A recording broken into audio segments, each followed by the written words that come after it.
Welcome to Terrible Lizards, a podcast about dinosaurs with Dr. David Hone and Izzy Lawrence. Nanotyrannus. Previously we said it was a juvenile T-Rex, but a new paper's come out. Will we agree that it is indeed a new species? Find out this episode. Hello everybody and welcome to yet another magnificent episode of Terrible Lizards. And it's our last proper episode before the end of year Christmas mega questions episode. So if you have a question about paleontology ideally, but it doesn't have to be, please get in touch via our Patreon is probably the best way to do it. I'll put a big thing up saying all your questions, please write them here because for that. And also you can email us at terriblelizardspod@gmail.com. But like I say, the Patreon is the best place to almost certainly get answered because the emails we get inundated, you get lost between the people going, hi, I'd really like to come on Terrible Lizards. I have been doing entrepreneurial business startups since year, and they don't know what the podcast is. They just assume everybody wants to make money in real estate, but nobody can make money in real estate and also host a Terrible Lizards podcast other than, yes, it is the magnificent entrepreneur of the year, Dr. David Hone. Yeah, I've moved house twice in the last 7 years and I've lost money both times, despite it being one of the highest bits of house price rising ever. So I am very much not a person to make real estate profit. I've done really very badly. I've moved house ever once, and that will do. Yeah. I mean, I've moved flats and that sort of thing, but in terms of owning property, once, I will die here now. Thank you. That's the easiest thing to do. Just die. Right. Talking of things which have just died, Getting dinosaurs. on topic. Yeah. I think this is talking about things that won't die, in fact. Oh, I see. And keep coming back. Well, we're recording this very early on, this episode. We're recording this nearly at Halloween. And so basically it's very apt for us to be talking about the resurrection. Undead. Yeah, indeed. I mean, we're talking around the subject like we're keeping it secret, like it won't be the title of the podcast episode and everyone already knows. Some people won't know what a Nanotyrannus is, Dave. I'd be very surprised if many of our listeners don't know that, but yes. Some people might go, oh, that sounds cute. Is it that one that was in Jurassic Park 2? What's that? The baby. They kidnap a baby. Oh, yeah. Okay, that's why I was lost. Lost world, ironically. Let's start at the beginning. So there's this really nice, very well-preserved Tyrannosaur skull found in, I think, or described as like 1967 or something. Described as a specimen of Albertosaurus originally. And fast forward until, I think, the mid-80s.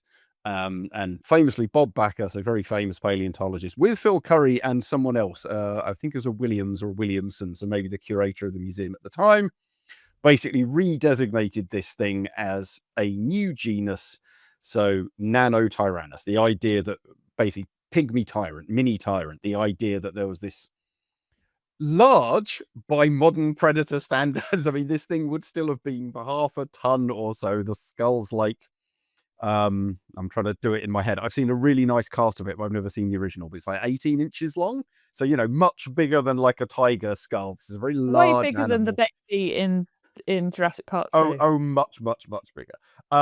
Right, but fundamentally a small tyrannosaur knocking around at the same time as T-Rex. So the idea being that you've got T-Rex is absolute giant, 10, 12 meters long, 5, 6, 7, 8 tons, or whichever estimate you go with, and then this thing, fraction of the size, 6, 7 meters long, still very big, wouldn't want to meet it in a dark alley, etc., but really very small for a large late Cretaceous theropod, and particularly for the lineage of what we now know as the Tyrannosaurines, Tarbosaurus, Duchengtyrannus, Tyrannosaurus itself, Daspletosaurus, which are all these like 10 plus meter monsters, and this thing's like 5 or 6 meters, maybe less.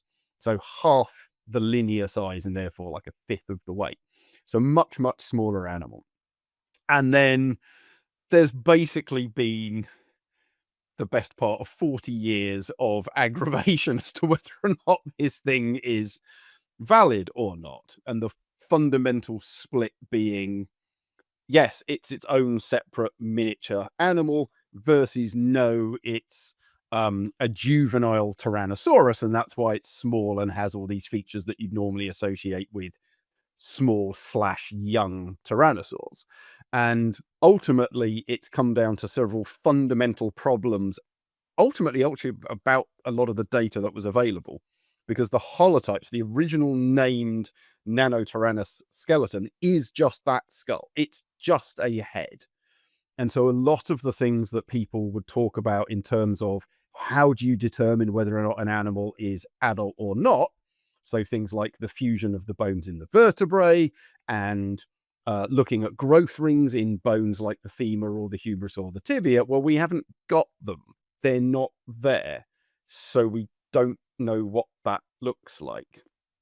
And then there was specimens like Jane. So Jane, we've mentioned, Jane was found, I think in the 90s or something like that, but has been half described, but never really got a full detailed description. And I don't think has ever actually looked at things like the growth rings and stuff like that. And so there are other specimens that have come up and then been attributed to Nanotyrannus.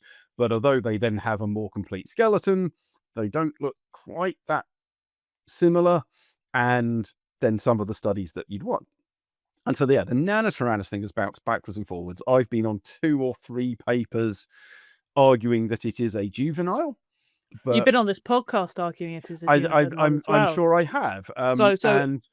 The lore of terrible lizards is that Nanotyrannus is just a baby T-Rex, but not as small as the one in Jurassic Park 2. I've certainly said it. I know Tom Holtz has said it. Tom Holtz has probably said it on this podcast because we had him on at one point talking about this stuff.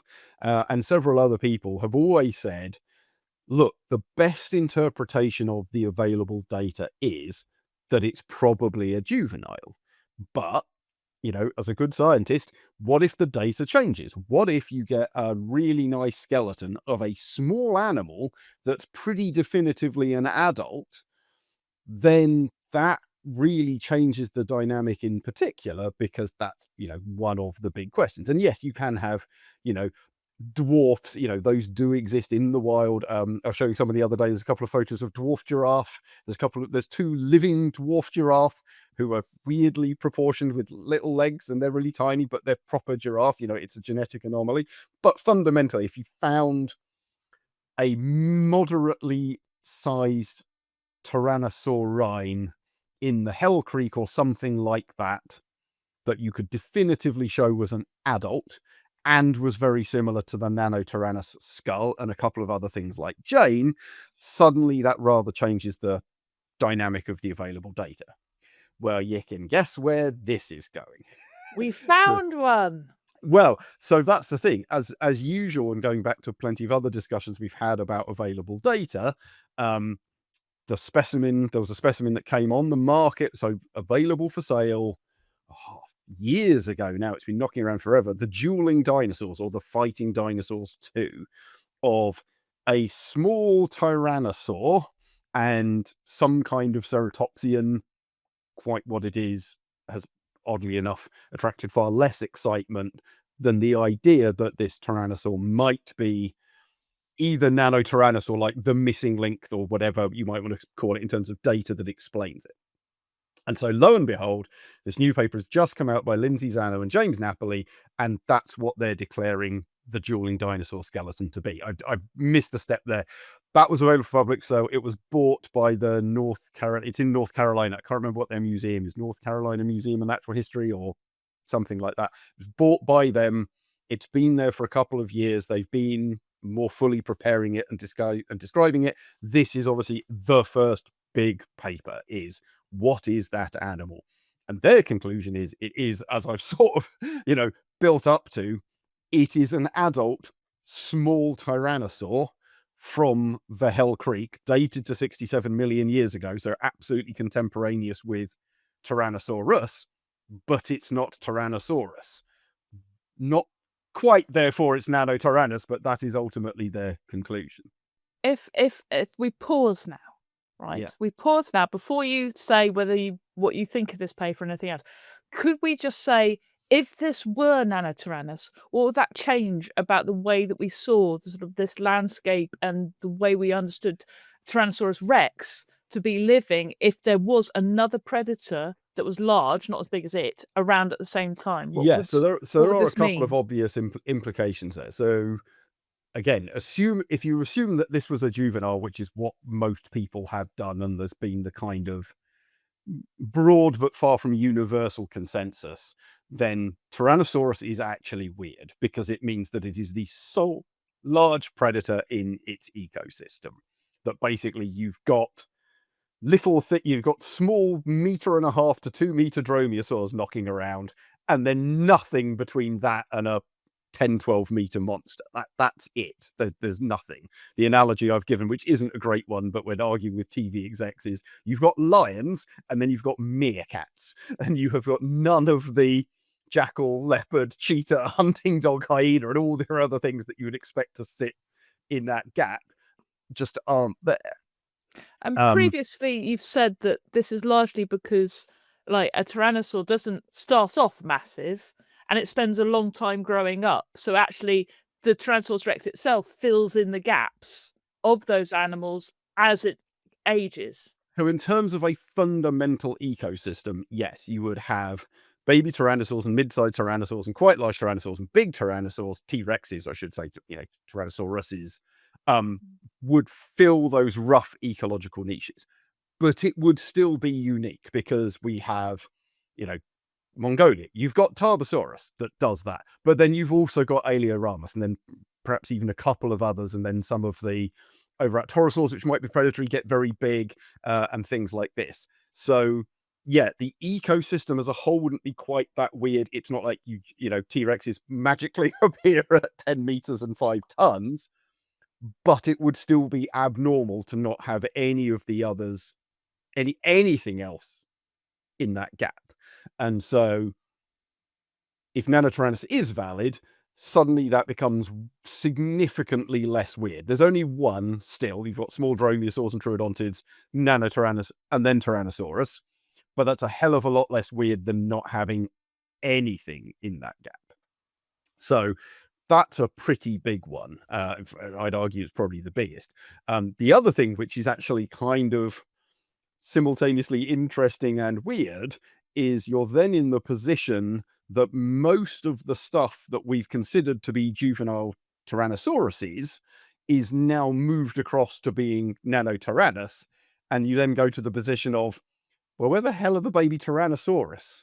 Because yes, I've said and written about multiple times, the fossil record of juveniles is fundamentally rare. We do not have many of them. They're very vulnerable to being destroyed, dying young, all the kinds of, the bones are less well preserved, etc. It's all the kinds of reasons that you would expect not to find them very often. But the fact remains is we still have an awful lot of T-Rex. There is a lot of T-Rex material out there. And there are quite a lot of small teeth attributed to T-Rex. So we'll talk about the teeth in a bit, but that's one of the things is like, oh, well, you can tell Nanotyrannus and T-Rex teeth apart. We have small T-Rex teeth and we have Nanotyrannus teeth that are the same size. That'd be one of the arguments that these two things were separate. But yeah, T-Rex is quite common in the sense that we've dug up quite a lot of them. We spent a lot of time digging in the environments and in the beds where we find them. There's a lot of good skeletons of them about and knocking around. We really probably should have found a few juveniles by now. And so you do have it's not a logical impossibility. The presence of one does not rule out the absence of the other or anything like that. But it would be slightly odd that after 100 odd years of digging quite intensively for this animal and turning up lots of adult and nearly, sub-adultish material, we basically have nothing in the 10 meter down to naught gap, other than really fragmentary small bits. There is no good skeleton, as we have, for example, for Tarbosaurus, where we've got this absolutely beautiful, perfect articulated juvenile that's 2.5, 3 meters long. It's really very small indeed. And then we've got a couple of big sub-adults, but still well below the size of the smallest, vaguely complete T-Rexes that we have. Now, we do actually have really quite a lot of Tarbosaurus. We actually have some more Tarbosaurus than we have for T-Rex, but we're filling in some of those gaps down there. So one of those probably should have turned up by now. So again, if we now take Nanotyrannus as being correct and valid. On the one hand, we fill in an ecological gap. On the other hand, our young T-Rex data set goes poof and largely vanishes in a puff of smoke. But could it be that some of the young T-Rexes are still young T-Rexes and some, if Nanotyrannus is a thing, could be Nanotyrannus, and it's just a really difficult way of telling them apart? We'll talk about some of the characters and things that are being used to advocate that Nanotyrannus is a genuine taxon, but of course that doesn't extend across the whole skeleton, and some of those things are like proportional, like, well, the legs are proportionally long. Well, that's fine if you've got a whole skeleton, but if you've just got a leg, proportionally long compared to what? So yeah, if you just have a foot or just have a jaw or just have some, I was going to say some teeth, but actually the teeth are one of them, or, you know, some bits of vertebrae or whatever, yeah, it becomes very, very hard to compare. And indeed, the authors of this paper make the point that these Nanotyrannus stuff is kind of odd in some ways, and actually what it sort of looks like is what you would sort of expect a young Tyrannosaurus or Tyrannosaurine to look like. They're quite happy with the idea that these are, I think they use the term peramorphosis. I think that's probably subtly different to pedomorphosis, which we have talked about, but the idea that these look like a young version of what a big adult would turn into, but it just ages a bit differently, might well be what's going on with these things. And I think the long and short of that is Nanotyrannus sort of looks like what you might expect if a T-Rex grew a bit oddly. And I'm fudging it a bit, but the short version being, yes, it's probably still quite hard to tell them apart, even if you consider these things valid. And therefore, yeah, there's some bits. But what we absolutely don't have is, you know, they think that original skull is Nanotyrannus. They think this new dueling dinosaur skeleton, which is mostly complete, so it's got a good head, a good neck, most of the back, most of the tail, most of one forelimb, most of one leg, pelvis. They think that's Nanotyrannus. And then Jane, they think is Nanotyrannus. And and they say Jane is a new species of Nanotyrannus. So they're erecting a new species. So where you had Nanotyrannus lancensis, you now have Tyrannosaurus lasseus for Jane. So they said there's two species of Nanotyrannus, which I'm sure is not going to cause any controversy whatsoever. Not just resurrecting Nanotyrannus as a genus and species, but then adding a new species of it as well is bound to go down well. So tell us, what is their main argument? Why are they arguing this? What's their evidence? Where's this new paper coming from? Yeah, so the really big fundamental one is the age thing. So the new dueling dinosaur specimen that's in North Carolina, basically we've talked about this many times, but basically cut the bones, counted the growth rings, and said this thing is 14-ish years old, probably over 14. I think they give it as at least 14 in the paper. That's really quite old because these things grow fast, and yet it's an animal of like six-ish meters long, so like half the size of a big T-Rex, and some of those we know are like 20. And so it's like, well, it's probably not quadrupling in mass in 6 years or even 4 or 5 years, because some of them are like teenagers themselves. That would be very, very odd if it grew really quite slow to that size and then rocketed up, not just in size, but in various proportions. No, so it doesn't have like the giant head of T-Rex. It has a much more moderately sized head, which is similar to what you see in things like Albertosaurus. You've seen an Albertosaurus skeleton. You can see why this thing originally got referred to it. It's the head is proportionally not that big. So you're talking about quite a lot of changes. And then Jane, if I remember right from my skim of the paper, was dated to like 12 years. Jane is actually a little bit bigger, but still they're saying these two things are about the ages we would expect, a little younger, but about the ages we would expect of Tyrannosaurus massively bigger than themselves. Because if they found out it was 6 years old, it would be fine, and you just go, that's a juvenile. Yeah, it would certainly not support those arguments. Whereas going, okay, it's pretty old. The other thing they have is they said there's a developing, but not quite there, EFS, which is an external fundamental system. And what that horrible phraseology means is basically, yeah, as you get to very full size and adult status as a dinosaur, you develop this kind of slightly different external, so like the final outer layer of the bone that we would see. You're still grinding it up and looking at it in cross section, but that final layer, when you look at the structure of it, changes because they've basically stopped growing. They may be still growing a little bit when they get really old, but fundamentally they've reached the end of their major growth phase. And that means they're mature, or as mature as they're going to get in terms of growth and development. They're unlikely to change considerably in either size or anatomy after that point. So if its EFS is developing, it's basically stopped growing. It's a human at 17, 18. Maybe you grow a little bit more, but you basically stopped. You're not going to keep going and get, become 9 foot tall or 12 foot tall as a human, right? That's what's hit. So that's their single biggest case, is it's quite old and it's stopped growing, but it's still small. No offense, Dave. That sounds very convincing. And 2, I'm amazed that bones have a crust. I like that idea. Yeah, effectively. Yeah. That's a weird.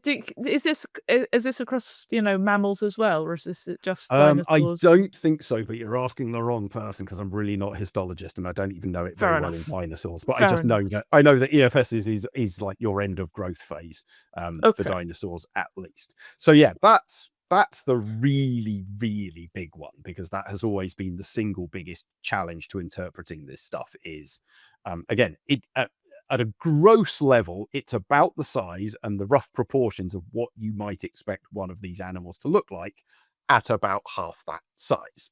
So that you can see why people's line of reasoning was always along this kind of lines.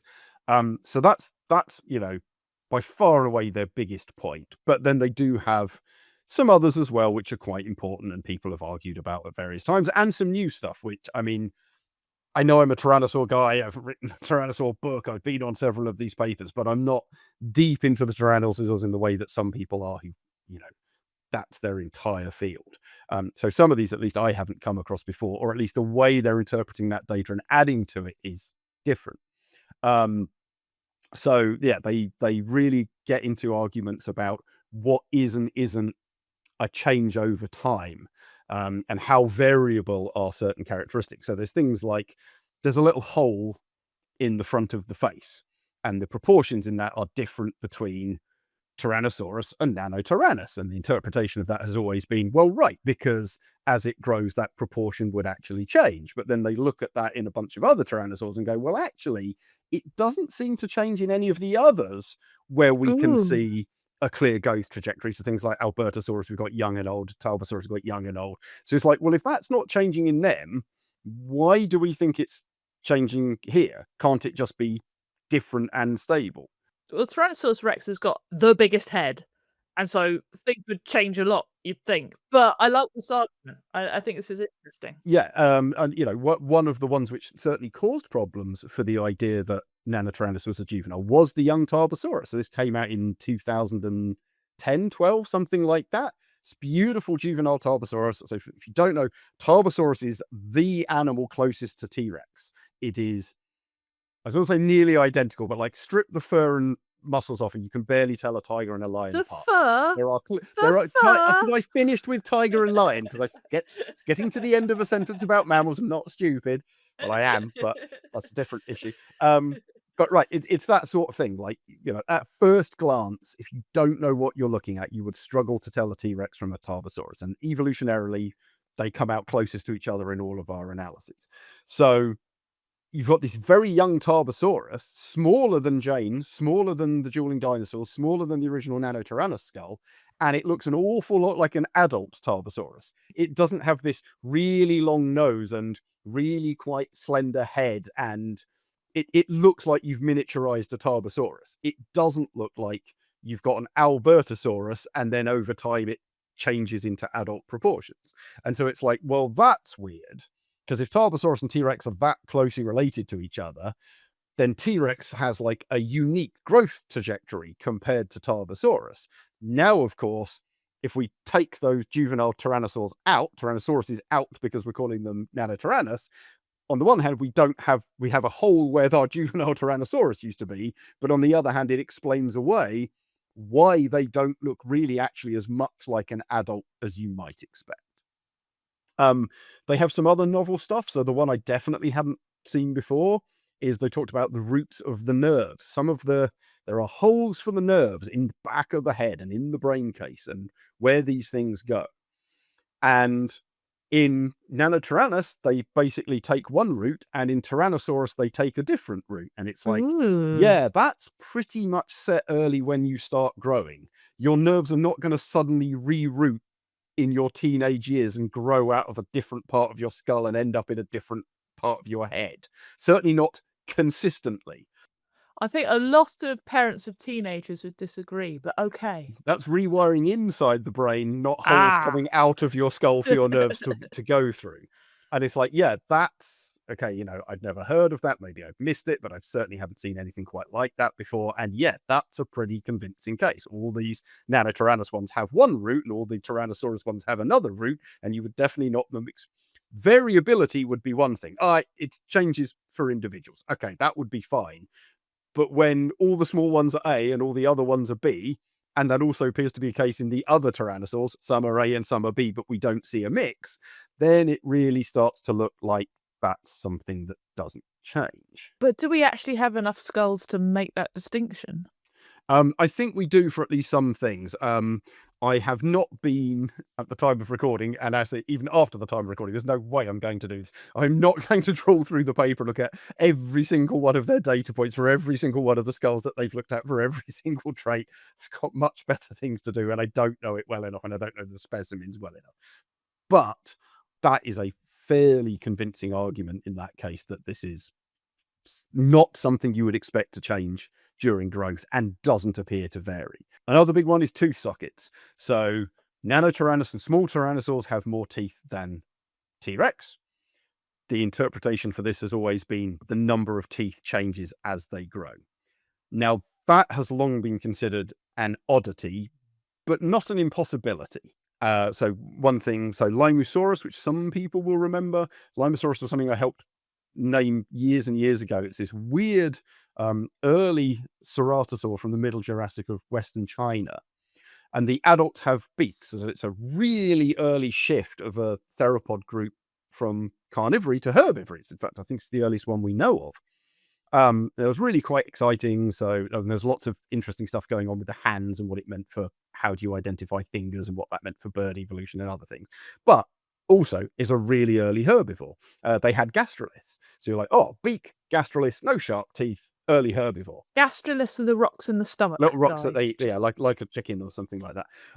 Turns out that then I think they'd already been dug up at the time that we named Limosaurus, but they hadn't been prepared properly and described. There was a couple of juvenile Limosaurus. Yeah, turns out they have teeth. So the baby teeth, the adults have beaks, which is really weird.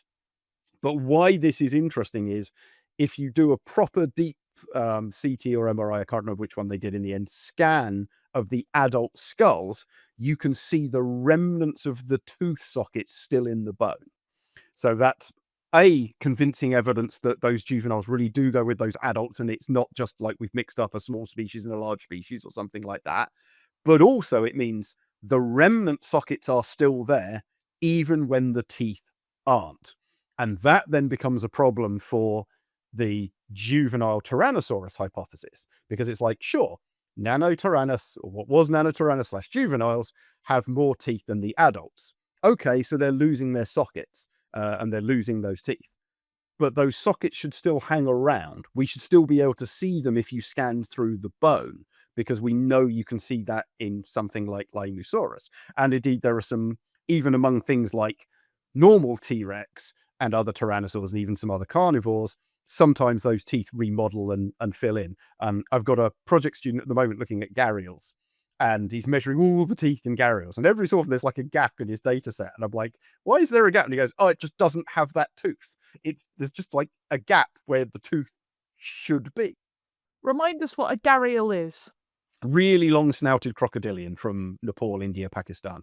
With like 40 teeth each side, top and bottom. So huge numbers of teeth. And every time there's just a gap. But yeah, if you look at the scan of that, you can see that the socket is still kind of there. It's like healed up and vanished. But yeah, the remnant is still present. So yeah, that happens even in other theropods. But yeah, sometimes it's like 15 teeth on one side and 14 on the other. But if you scan it, you can see where the tooth used to be. But we can't do that for adult T-Rex. They don't have the other 3 or 4 missing sockets that they should have if Nanotyrannus is just a young T-Rex and it's gone from like 16 teeth down to 12. So It's looking convincing, Dave. and similarly, there's an argument that Nanotyrannus didn't have serrated teeth. Tyrannosaurs, most theropods have serrated teeth, but apparently Nanotyrannus doesn't have this. Well, we have very young Tarbosaurus, we have very young Albertosaurus and some others, and they do have serrated teeth. So it's then hard to argue that this is a growth thing where they start unserrated and gain their serrations later, because again, no other tyrannosaurs seem to be doing that. It looks more like you've got a weird tyrannosaur with no tooth serrations. Unless they have the worst puberty of any creature ever. So we'll get to that in a bit, actually. Okay. And I'm just going to flick the light on because it is getting a bit dark now. I'm very tempted to What is put it? this entire episode up as an extra with all of our bits. It's a bit weird because it's my plant light, but it's a bit... I like it. It's pink. We're talking about tyrannosaurs and you come on as Barney. It's beautiful. So yeah, unserrated teeth is one. The long forelimb, this is something that's done the rounds in the popular like online discussions, and I want to talk more about that in a bit. But the idea that Nanotyrannus had an unusually long forelimb, well, now we've actually got one attached to a proper complete skeleton. Yes, it does appear to have weirdly long arms. In the case of this one, it appears to be absolutely larger than most, possibly all adult T-Rex. So it's like, okay, getting proportionally smaller arms is one thing. Getting absolutely smaller arms is definitely weird. So that's all the stuff that they're largely I'm convinced putting now. forward. I'm saying all of this sounds amazing, and yeah, what? So there's there's going to be pushback. Like, so the first thing I want to say is, don't pretend that this is the end of it. If there's not Nanotyrannus is definitely just a juvenile. And even if it isn't, what the hell are you doing naming 2 species of 2 separate skeletons, is going to be a thing. I've already been asked for quotes for a couple of different journalists. I don't know if that will appear in print because we're recording this. We'll see what comes out. But yeah, my basic take that I've given them is this is pretty convincing, but as ever, it's the next step. It's not the answer just because this paper is out with quite a lot of convincing points. To me, reading it doesn't mean it's the be all and end all.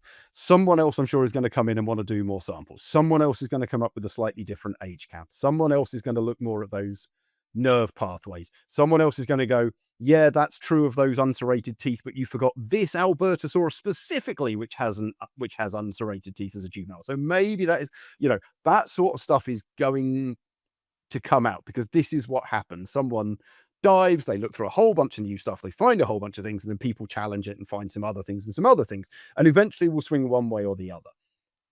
But yes, fundamentally, 2 or 3 of the biggest single arguments have gone, well, we've never found a small one that looks like it's truly an adult from the histology.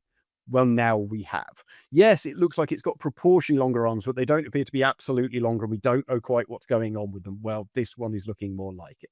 The serrated teeth, it explains away the weirdness of the Tarbosaurus juvenile. Several other things that have been long discussed kind of, fundamentally resolve, or at least the weight of evidence shifts from one side to the other. If you ask me, what is, based on this one paper, what's my best guess of where are we going to be in another 10 years after a big shakedown? I would say it's probably that Nanotyrannus is valid, or at least it might end up with a new name, because does that Nanotyrannus skull truly align with this new one or whatever? Maybe it does need a new replacement name like Saurophaganax or whatever. But fundamentally, I think we are likely to end up with broad agreement because I know some people are definitely not going to agree with this, that there was a small tyrannosaur species knocking around at the same time as T-Rex. That would be my best guess. That is But cool. there's a couple of things like already I would point to where I think the argument is not necessarily weak, certainly not the arguments as a whole, but there's a couple of points where I'm reading it and going, no, I don't agree. So one, for example, is the tail. So they looked at the number of vertebrae in the tail. They got a fairly complete tail for this new dueling dinosaurs one. And they went, that number is different from T-Rex. And there is some variation out there, but it's probably not that much. And of course, me being me, I look at this going, yeah, you should read my papers on dinosaur tail lengths and variation of dinosaur tail lengths, because they're way more varied than you say they are. Way more varied. So actually, that's well within the range of variation for what we've seen for several others. And both your tail and the T-Rex tail that you're comparing it to are incomplete because the ends are missing. And the ends is where you get all the little vertebrae, which change the count massively. They're like, I can't remember the exact numbers. One's like 41 to 45, and the other's like 37 to 40, but they're both incomplete. And it's like, right, and what they're incomplete is those little ones at the end where you might have 3 and you might have 12. So I'm really unconvinced that vertebral count in the tail, or even proportional length in the tail, like the overall length of the tail, because you can have lots of small vertebrae or a few big vertebrae and still end up with the same length. Length varies and vertebral count varies. Actually quite a lot, even within the handful of dinosaurs where we've got a fairly complete tail. So I mean, they're varied in cats too. Probably not in counts, but in length. yeah. So that's only one of their lines of data, but I think it's an incredibly weak one to the point that I think you should just ignore it. It shouldn't be there. Another one is they talked about how weird it would be if basically these animals started off as one kind of animal until they got to like 2/3, 3/4 grown, and then suddenly changed into a totally different kind of animal with all these weird sizes and proportions. Yeah, that happens. My gharial paper, that's exactly what we talk about. If you look at the really big old male gharials, they have really weird skull and teeth proportions that are different to all the others. They grow and grow and grow and grow and grow, and then when they hit the really big size, they like change all their shapes and proportions and like almost literally turn into these different animals. So that's absolutely a thing that we observe directly in modern living archosaurs. So the idea it's like, it's totally weird and nothing like that would ever evolve, and how unlikely would that be? Well, we've seen it. So again, I think that's not a very convincing argument at all. In fact, I think that's flat contradicted by the available data. Those two things, the tail and that growth trajectory, are pretty minor things. And they happen to be things on which I'm a bit of an expert, having literally published on them. But this is that kind of problem, is all of this data looks really convincing to me as someone who doesn't know that much about histology, who doesn't know that much about nerve pathways in skulls, who doesn't know that much about tyrannosaur growth trajectories, despite being on the paper with Jordan Mallon about it, because Jordan did all the calculations of growth. I've not looked at the skulls in that much detail. And so, yeah, I'm sure there are other exceptions, other possibilities, other possible explanations, alternate ways of counting the growth rings, alternate ways of determining whether or not an external fundamental system has been reached, etc., etc., etc. And so, again, I'm not saying they are wrong. I'm not saying, as I said, I think fundamentally they will probably turn out to be correct, but this is in no way, shape, or form the be all and end all. And of course, with something this big, people are going to go out of their way to poke holes in it, partly because when you rile up lots of people who've been studying this thing for years, it's a fairly natural response to come back and start poking holes in it, but also because we want to know if they're right. Because if they're right or if they're wrong does really quite change how we understand the ecology and the evolution and the dynamics, and in particular the growth of Tyrannosaurus. Are we missing all of the juveniles, or are they actually there and it tells us something about how they grew and developed? So yeah, expect more on this, and it's probably going to vacillate, but as I say, I think I know which way it's probably going to end up. I just want to know where all the juvenile T-Rexes are then. Where did they go? there's a line in the paper about how like this is logically irrelevant, and it's like it sort of is, but at the same time it sort of isn't, because it does mean that you have, again, these things are not in direct opposition per se, but for the available data you have a position where either the ecosystem is really weird because there are no other small or mid-sized theropods, or we've dug up an awful lot of Tyrannosaurus, but we've never found a juvenile, which is weird. So whichever way it tips, you've got a real anomaly in the data. And so in that regard, I think that's not quite true. That, yes, you suddenly go, oh, well, it explains this. It's like, yeah, but it doesn't explain that anymore. And you can't have both. So I do think it is a bit of a oddity. Do we have any of their eggs? No, so no eggs, nothing like that. There's no eggs Okay. for any tyrannosaurs. So they might have literally just popped into existence then, is what you're saying. That I doubt. I mean, could it be like this is like they're like emperor penguins and they just go to a completely different place to breed, and then we'd see them in weird places then? We'd find I mean, them... potentially they're breeding in different environments, or they're breeding outside of the season, which tends to lay down the mudstone, which tends to preserve things. Because, you know, you probably don't want to be laying your eggs or raising your babies with all the floodings happening, or whatever that may be, you know, or lots of them are living in forests rather than plains. Yeah, I'm sure the juveniles are hunting in different areas. But again, to get to be a 10+ meter T-Rex, you've got to grow through the sizes and shapes, or at least close to the sizes and shapes of these now interpreted Nanotyrannus. And so if Jane, if Jane and the dueling dinosaurs animal can survive in the same environment as T-Rex, presumably a juvenile of about the same size of them could. So, you know, that they're around somewhere. Yeah, they were not popping into existence or undergoing cell, you know, just splitting up. And we just turn one 10-ton T-Rex into two 5-ton ones, and then they got a bit bigger again. That'd be good. That'd be amazing. Yeah, as I say, there's a bit of a, not a contradiction, but either way the explanation is odd, and so we have got a gap we need to fill whichever way it swings. And in this case it's the, well, where the hell are the juveniles, because we probably should have dug one up by now. Just yes, and it might be just really not safe for juveniles to be around the sort of sized adults, right? But again, these other animals apparently were, otherwise we wouldn't Yeah. be finding them there. Mm. Yeah, so it is odd. The one thing I did want to say, I sort of hinted at this earlier, so I think it's quite an important thing to touch on. I doubt we'll see it too much from our audience, but I'm recording this at a time before I've seen any of the online reactions, and so I'm pretty confident I know where a bunch of this is going to go. And that is, a bunch of people are going to be going, I told you so.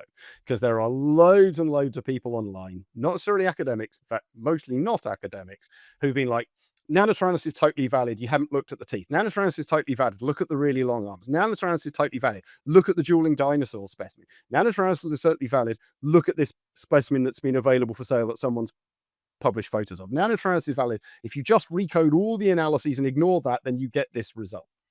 And it's like, I'm sure there's going to be a massive I told you so's coming from them. And the thing is, it's like, yeah, you might be right, but you're right despite, not because of the evidence. In other words, there is a very good reason that the vast majority of tyrannosaur and theropod workers who've looked at the available data have not been very convinced with the idea that Nanotyrannus is out there.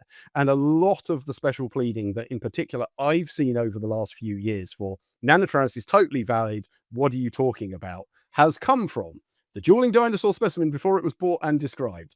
A couple of other random little things before, you know, are just owned by people and available for sale, often for insanely inflated prices and with no actual provenance and lots of other problems associated with them, or mass cherry picking of arguing about arm lengths without actually providing the contextual data or any kind of analysis, or looking at proportional data, or looking at growth trajectories of other things that we know of, and da-di-da-di-da-di-da-di-da. And it's not, I'm not trying to say like, have their day, Dave. No, Go on. but it is important because, you know, we again, the episode we had with Mike O'Sullivan and talking about like a lot of the the dinosaur fandom and like the dark side of that kind of stuff, I think is going to be shouted as some kind of triumph for this side of doing things. You know, we were right all along and you finally admitted that we were right and that you were wrong. It's like, yeah, because that specimen ended up in a scientific collection and was described properly with actual analysis and reproducible data for hypotheses that we can test, not that photo that someone posted that when you measure it by trying to estimate the size of the table proves that it was bigger, because that's not how you do science. And that is why I prefaced all of this with, again, I'm sure other people have, I couldn't tell you who has or hasn't said a given thing on record, but lots of people have said, I'm perfectly willing to accept Nanotyrannus is valid, but give me better arguments than this unpublished specimen has really long arms, and that's actually a real measurement or not from an unusually long-armed individual, and that there's a consistent pattern, and that we can see it, and it coincides with the age, and so much of that is done now. And so I see it literally as a victory, for want of a better word, for what we've talked about the whole time, the scientific process, getting the data, doing a proper assessment and evaluation of that, testing it, and then putting it out there for the world to see. It may still collapse. Someone may come back and go, actually, I think you've miscounted. And actually, that thing's only about 7, not 14. I think this isn't quite the structure you think it is. Look at the growth of these things. They're more varied than it looks. Look at all these animals that have unserrated teeth. Why do we only ever find them at this size and never at that size? That would be weird. Here's an example of some kind of crocodile that does lose teeth as it grows, and the roots disappear. So that is possible. Like, all of that might start coming out. As I said, there's even, you know, a couple of things that I fundamentally disagree with. I don't think the tail's very convincing. I think that's a very minor point of what they're saying. I think their argument that this kind of growth trajectory would be so weird that it could never occur, or it would be so rare, as it were, like, well, there's only a handful of crocodiles. It's like 30 odd species, and the only one of them we've tested got the exact pattern that you said probably doesn't exist. So there is going to be more going into that and more stuff to come out. Tom Carr, who has been by far the biggest proponent of these animals are young, and it's a major part of his analyses, and he's done that work. You know, I don't want to put any words into his mouth, but I will be amazed if Tom Carr doesn't come out and say, no, I really disagree with some of this other stuff. Maybe he will. Tom has looked at more skulls in more detail than probably anyone alive. So maybe he spots stuff that they haven't. Maybe he's looked at skulls that they haven't. I said, I have not trawled the data, but yeah, this isn't the end, but it's the science being done right. It's getting hold of the data and analyzing it and presenting it in a way that everyone can take a look at it.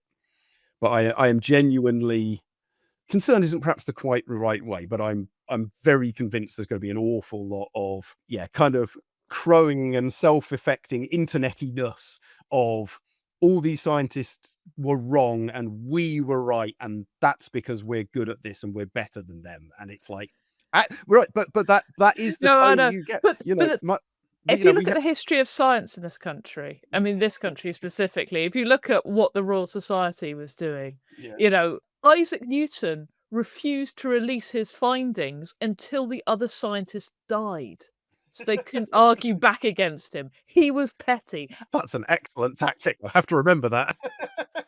Well, we would have had all of his stuff about light spectrums and everything else. We'd have had that about 20 years sooner had he just gone, I'm going to wait for this person to die before releasing it so they can't argue against me. No, I mean, but it definitely gives me some excellent ideas. I won't say anything more about it, but I have got a project lined up that I'm hopefully going to do in the next year or so, where it really intersects strongly with one particular researcher who I've just found out has retired, and I'm kind of pleased that he probably won't be a referee on the paper, which is a slightly nicer version than that. But I think this is part of science, is that people with absolutely no, actual work in the game will still gloat because they thought Yeah, that, they that's will, but I yeah. thought it useful to talk about that because, again, I know at least some of our audience are really active online and in those forums, and they are going to see this stuff. And I think it's important to say, actually, think about this and what it means. And it's you may have got the result you wanted or that you expected, but it's come about through the method we've been advocating about how this should be done properly. And that is the central point. And there's a lot of, fun debate that happens. I mean, if you look at somebody like big in, if you look at the skeptics and stuff talking about a very popular person called Graham Hancock, who does shows like Ancient Apocalypse. And I did a show called Ancient Apocalypse. It was not his show. There's two different shows called Ancient Apocalypse. It is. But his research is very, very good, and the actual evidence he's got is great. He's just using that to extrapolate to tell the story that he wants. And you can't, some of his academic research, like a lot of archaeologists go, yeah, but then he takes it that step further to prove his point that there was this ancient civilization that was all united and stuff, and they go, no, you lost me. But the data he's using is good data, so there is this sort of wonderful argument that people can have.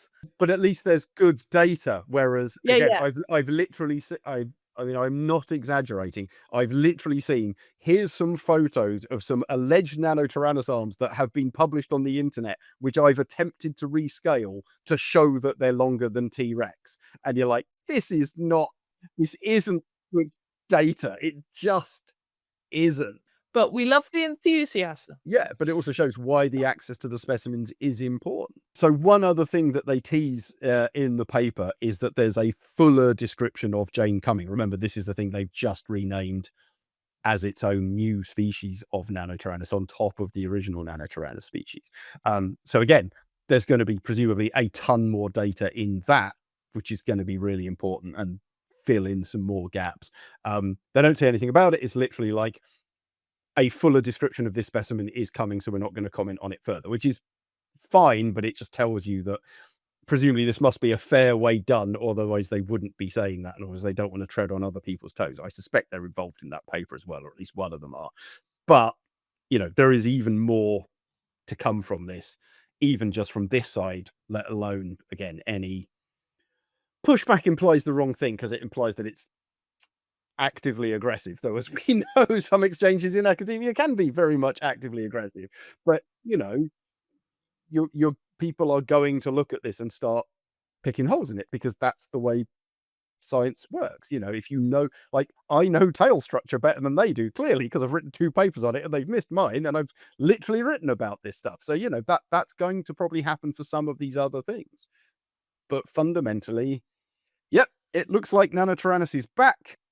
My best guess is it's probably here to stay, but please, and I'm pleading as much to the media, and all the media stuff will be out by the time anyone hears this recording.